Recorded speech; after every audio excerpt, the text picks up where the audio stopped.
commemorating the 8th anniversary of the 9/11 attacks, which claimed almost 3,000 lives.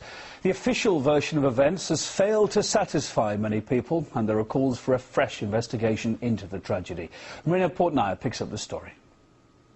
8 years on, 9/11, truth now! 9/11, truth now! 9/11! American citizens are pounding the streets, still searching for answers. This movement's never going to stop, never. The push for another investigation into the September 11th attacks grows larger with each passing year. Manuel Badillo's uncle died when the Twin Towers came down. He believes U.S. leaders had prior knowledge of the impending attacks but consciously failed to act. Why is there no justice yet? Why is there no accountability? Badillo is among roughly 80,000 New Yorkers petitioning for a new impartial probe to answer the questions many believe state and federal officials are failing to. The majority of family members don't believe it. The first responders don't believe what they were told by our government.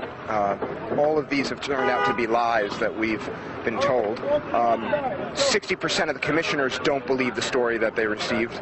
Critics say the 9/11 Commission report, presented as the official version of events, failed to hold a single individual accountable for the numerous warnings leading up to, on, and after September 11th. Ted Walter is the executive director of the NYC Coalition of Accountability Now. His organization is focused on getting a referendum during this November's mayoral election to allow New Yorkers the chance to vote for a new 9/11 investigation.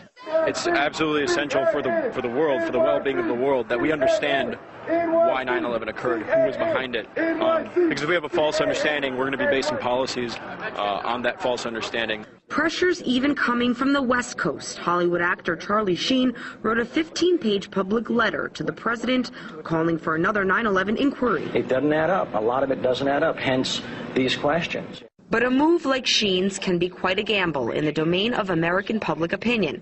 Just ask Van Jones, Obama's former Green Jobs czar. He stepped down because of the hysteria over his support for an association with 9/11 truth finders. Van Jones should have stuck to his feelings and to his democratic actions that he took and his intuition, because the majority of Americans, majority of New Yorkers, all the polls show it, know that our government did not tell us the entire story about 9/11.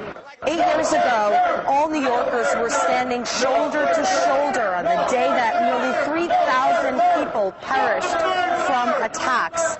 Now, we have citizens standing on one side, police officers on the other, and many are asking for accountability. A demand from which these Americans refuse to back off. Marina Portnaya, RT.